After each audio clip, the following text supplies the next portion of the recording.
Muy buenos días a todos. Muchas gracias a la Mutualidad de la Abogacía por invitarnos a hacer esta intervención de apertura y muchas gracias también por organizar este evento que es, efectivamente, como decía el presidente de la Mutualidad, es ya una referencia dentro del calendario de jornadas del sector asegurador.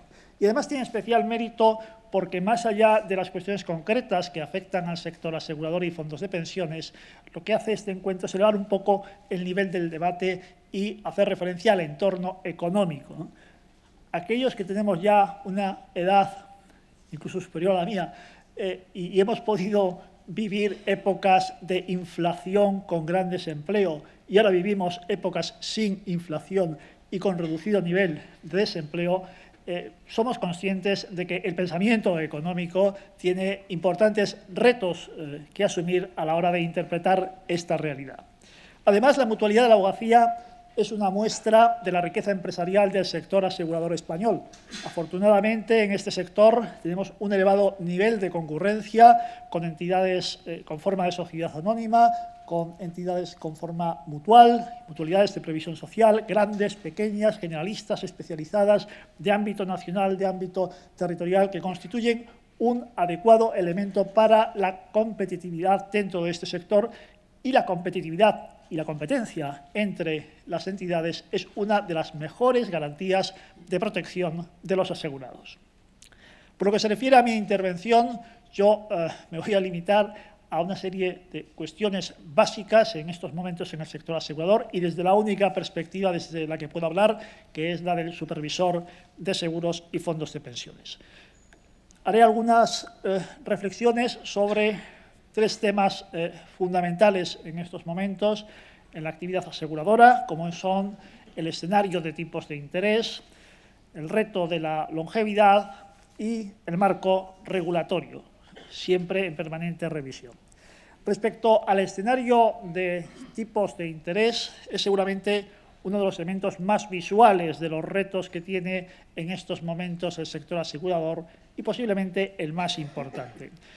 Tal y como era previsible, si el escenario de tipos de interés bajos o negativos se consolidaba, tal como era previsible, al final se está produciendo un cambio en el modelo de negocio del seguro de vida, un abandono de los productos tradicionales, típicos y muy definidores de la actividad del seguro de vida, como son los seguros con garantía de tipos de interés y participación en beneficios, y un desplazamiento hacia los productos en los que es el tomador del seguro el que asume el riesgo de la inversión, centrándose la actividad aseguradora, en este caso la actividad de las entidades aseguradoras, en la gestión de las inversiones. A esto se añade, lógicamente, una intensa búsqueda de rentabilidad de nuevos tipos de inversión, buscar rentabilidades en un escenario muy complicado, ¿no? Donde el bono del Estado suizo a 50 años es negativo, es muy difícil encontrar inversiones que no supongan un incremento del riesgo de la actividad financiera de las entidades y, por consiguiente, de la carga de capital.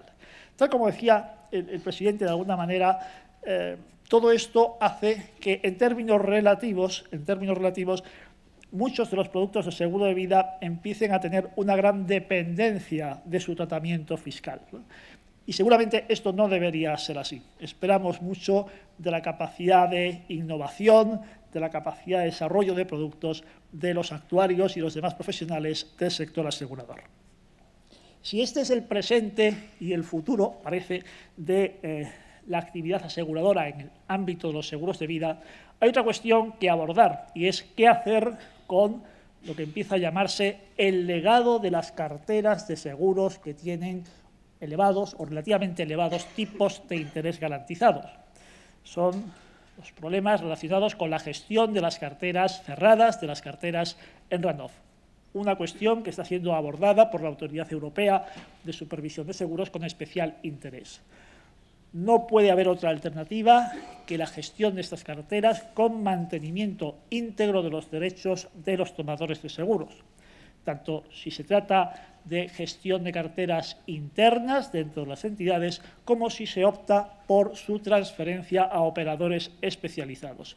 El mantenimiento íntegro de las condiciones contractuales pactadas no tiene alternativa posible. En este sentido, la Dirección General de Seguros publicó a finales del año pasado una nota de supervisión sobre determinadas consideraciones en el caso de la gestión externa de estas carteras cerradas o en runoff. Distinto es, desde luego, la perspectiva que plantean los seguros de vida riesgo, en los que buena parte de las entidades aseguradoras de vida están centrando ahora su actividad. Son seguros muy rentables, muchos de ellos vinculados a la venta de otros productos financieros y constituyen un elemento dinamizador de la cuenta de resultados de las compañías de seguros de vida. Como también constituye un elemento dinamizador de los resultados de los grupos de entidades aseguradoras la creciente participación de las entidades aseguradoras en el negocio de la gestión de inversiones. El know-how en la gestión de las inversiones, en el trato con los clientes, está llevando a muchas entidades aseguradoras a abrir una nueva línea de negocio en materia de gestión de inversiones y gestión de patrimonios. Otro reto importante para las entidades aseguradoras es, evidentemente, de la longevidad. Por muy elemental que pueda parecer, es, desde luego, algo que debe destacarse como un elemento de especial seguimiento. La longevidad es un éxito de las sociedades de nuestro tiempo y especialmente de la sociedad española, que es una de las que tiene las mayores esperanzas de vida del mundo. Este éxito hay que gestionarlo tanto por las administraciones públicas en el ámbito de la seguridad social como por las entidades aseguradoras. Es un riesgo que tiene alguna peculiaridad, a diferencia de lo que veíamos en relación con los tipos de interés. Este es un riesgo de manifestación silenciosa, de manifestación lenta, pero que tiene una capacidad que hay que vigilar de amplificar los shocks de otras variables, por ejemplo, la de los tipos de interés. Por ello, las entidades aseguradoras tienen que utilizar hipótesis biométricas que sean realistas y que sean capaces de superar poco a poco la diferencia entre la esperanza de vida esperada de acuerdo con esas hipótesis y la real, sobre todo cuando tenemos una tendencia constatable al incremento de la longevidad. Esta es la razón por la que la Dirección General de Seguros ha promovido recientemente la revisión de las tablas biométricas que se utilizan habitualmente por el sector asegurador español. Y se ha abierto a estos efectos un proceso de consulta, a través de una consulta pública previa, que puede ser consultada en la página web del Ministerio de Economía y Empresa, donde están las razones de ese proceso, y simultáneamente la realización con las entidades aseguradoras de un estudio de impacto. Es un tema de especial relevancia. Evidentemente, si se utilizan hipótesis biométricas anticuadas, en el caso de los seguros de supervivencia, podemos tener un problema de insuficiente cálculo de las obligaciones de las entidades aseguradoras, de insuficiencia de las provisiones técnicas. Por lo que se refiere a los seguros de riesgo, los seguros para caso de fallecimiento, la utilización de hipótesis anticuadas presenta un problema de trato equitativo con los asegurados. Se les está aplicando unas hipótesis de mortalidad demasiado conservadoras respecto a la expectativa de vida que esos asegurados tienen. Por tanto, hay que reajustar estas cuestiones y además, a la vista de cómo puede ir la variación de la longevidad en el futuro, es importante que la revisión de las hipótesis biométricas no se realice de tanto en tanto, sino de una manera continuada. Por ello, este proceso de revisión propondrá el establecimiento de un mecanismo de monitorización del riesgo biométrico con participación de la industria aseguradora, del Instituto de Actuarios, del mundo de la universidad, que permita un seguimiento de la evolución de esta variable sin sobresaltos. Estamos en este momento en el análisis de los resultados del estudio de impacto y en el diseño del procedimiento normativo por el que se aprobarán las nuevas hipótesis biométricas. Y todo esto se hará como suele hacerse en el sector asegurador, con rigor, con sosiego, y, por tanto, no va a haber emoción alguna en el traspaso desde las tablas anticuadas a las nuevas. En cuanto al marco regulatorio, tenemos que considerar que este es un condicionante siempre en cualquier sector de la actividad financiera y, por supuesto, en el de seguros. Hay que mirar los cambios regulatorios siempre con optimismo. Había un ilustre economista financiero, Merton Miller, que decía que los grandes motores de la innovación financiera en nuestro tiempo eran la regulación y los impuestos, o al menos la capacidad de agudizar el ingenio para cumplir con la regulación y con los impuestos. En este momento tenemos un amplio mapa de revisión regulatoria.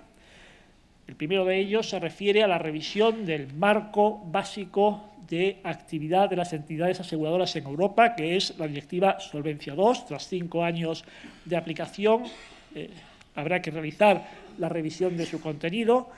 En estos momentos, la Autoridad Europea de Supervisión de Seguros y Pensiones de Jubilación ha elaborado un amplio documento para preparar una respuesta a la petición que la Comisión Europea ha hecho sobre la modificación de la Directiva Solvencia II. El documento está disponible hasta mediados de enero y es un documento, aquellos que lo hayan podido consultar lo sabrán, es un documento enciclopédico en el doble sentido de la palabra, por su extensión, se acerca a las 900 páginas, pero también por su buena organización. Uno puede ir a los temas que verdaderamente le interesan y, además, tiene ahí un análisis que hay que valorar muy positivamente, un análisis y una reflexión importante realizada por los servicios de la Autoridad Europea de Supervisión y por el conjunto de las 31 autoridades de supervisión nacionales que forman parte de la Autoridad Europea.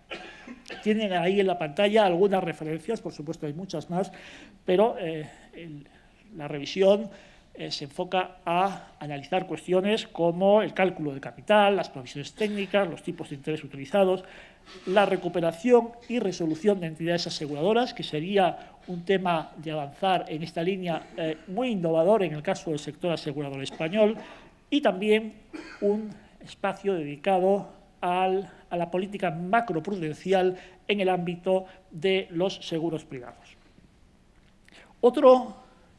Otra línea de revisión importante es la que se refiere a la contabilidad de los contratos de seguro. Hay dos grandes pilares de la información que tienen que elaborar las entidades aseguradoras: la información de solvencia, que es a la que se refiere la revisión de la Directiva Solvencia II, y la información financiera para la elaboración de las cuentas anuales, que es la que tendrá en breve un importante cambio con la futura aprobación de la norma internacional de contratos de seguros, la NIF 17, que tendrá, desde luego, un gran impacto en la gestión, no solamente en la contabilización, sino en la gestión de la actividad aseguradora.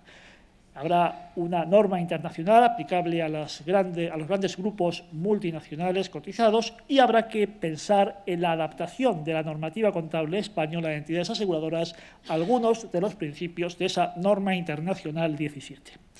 Otro elemento importante, muy importante, y que será central en la política de seguros en Europa en los próximos años, es el que se refiere a las finanzas sostenibles, al análisis de los factores de sostenibilidad en la regulación y en la supervisión de la actividad de las entidades aseguradoras.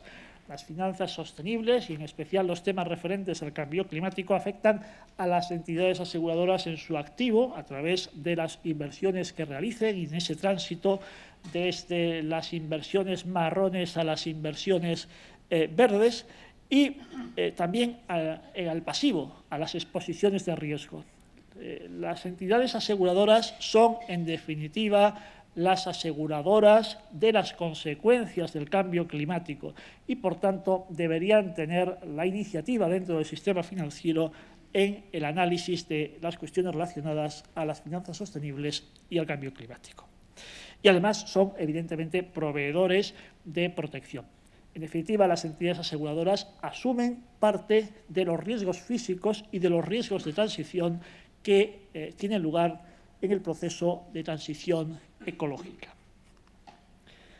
Además de esto, tenemos un conjunto de normas que están en tramitación. En primer lugar, la transposición de la distribución de seguros, que cuando haya gobierno será impulsada, fuera de plazo de transposición, pero desde luego muy conocido en su contenido por todos los operadores.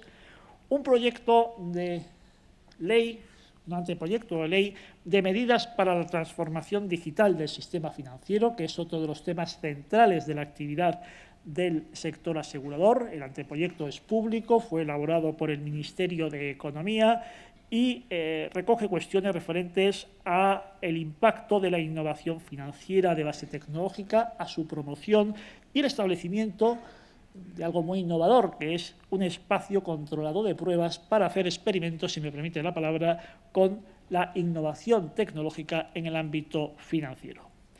Esta cuestión referente a la innovación tecnológica y a la transformación digital es un elemento esencial, con muchas derivadas, incluso algunas, como hemos escuchado en la intervención del presidente de la Mutualidad, de carácter ético. Y, desde luego, es muy loable, en este sentido, la iniciativa de la Mutualidad de la Abogacía de crear un comité de ética sobre el impacto de algunos de los elementos básicos de ese proceso de transformación digital, en especial lo que se refiere a la inteligencia artificial.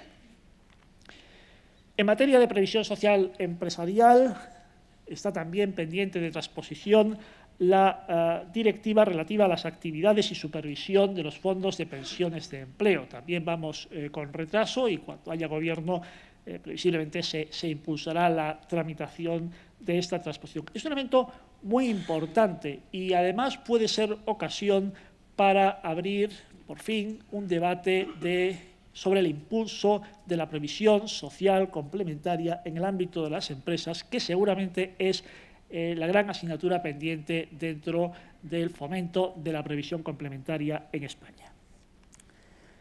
También está en curso de tramitación el desarrollo del reglamento europeo, esta es una norma europea, sobre productos de pensión paneuropeos.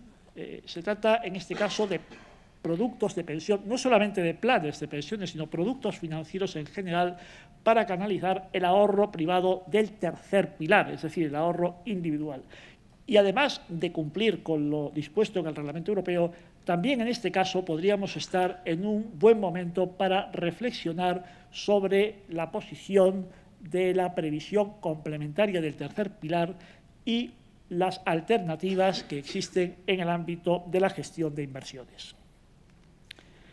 Bueno, tenemos, por tanto, muchos retos para el sector asegurador, como siempre. Creo que siempre ha tenido retos el sector asegurador y hay que saber cómo es capaz de afrontarlos. Desde el punto de vista de la solvencia, parece que no debería haber una gran complicación. Tienen en esa diapositiva datos de EIOPA, de comparación de los ratios de capital de solvencia de España en la media del espacio económico europeo y de algunos países importantes por sus mercados aseguradores. Como ven, el ratio medio de las aseguradoras españolas está en línea, a veces es un poco mayor, otras veces un poco menor que el de la media europea, e incluso tiene, si ven el análisis de percentiles, un poco menos de dispersión que el de otros países.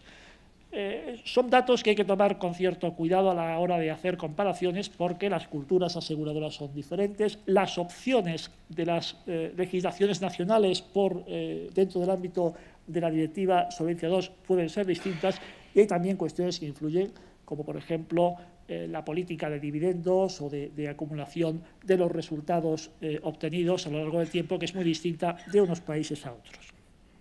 Pero, desde luego, con carácter general y sin perjuicio del análisis individual de las entidades, el sector asegurador español tiene unos ratios de solvencia razonablemente en línea con los de la media europea y que duplican las exigencias de la Directiva Solvencia II.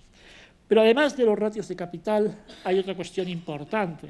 Seguramente la Directiva Solvencia II, más allá que más allá de modificar por completo la forma del capital regulatorio, introdujo una gran innovación, y es la exigencia en materia de sistema de gobierno. Y aquí tenemos en España un alto cumplimiento formal de los requisitos en materia de sistema de gobierno en el sector asegurador. Alto cumplimiento formal. No así alto cumplimiento material, donde todavía quedan cuestiones que hacer y en las que avanzar. En especial en relación con los consejos de administración y en especial con las entidades que tienen forma mutual o de mutualidad de previsión social. Estamos en un acto organizado por una mutualidad de previsión social. Hay que decir que se ha avanzado mucho, que hay mutuas de seguros que tienen unos sistemas de gobierno corporativo absolutamente equiparables a los que pueda tener una sociedad cotizada. Sin embargo, en el ámbito de las entidades medianas y más pequeñas todavía queda mucho por hacer. Y hay un elemento fundamental. Afrontar todos los retos que hemos mencionado antes requiere tener consejos de administración que no solamente cumplan formalmente los requisitos legales, sino que asuman su carácter crítico respecto a la gestión que se está realizando y a la capacidad de asumir esos retos. En especial, parece muy importante que todas las entidades aseguradoras incorporen consejeros externos que amplíen la perspectiva de análisis respecto a la toma de decisiones. En especial también las mutualidades de previsión social, de una larga historia, nacieron muchas veces en el ámbito de actividades económicas o profesionales concretas. A mediados de los años 90 seguramente dieron un gran paso en la profesionalización de los equipos directivos. Antes eran mutualistas los que dirigían efectivamente las entidades. En esa época se produjo una importante transformación con la profesionalización de los equipos directivos y ahora queda también una última parte que hacer, y es abrir los consejos de administración, vuelvo a decir, a diferentes perspectivas de análisis y de toma de decisiones. En todo caso, con optimismo, porque se ha ido avanzando hasta ahora y seguramente se seguirá avanzando en el futuro. Esto es todo lo que quería decirles. Muchas gracias y espero que disfruten mucho de las mesas redondas y de las intervenciones que tienen a continuación. Gracias.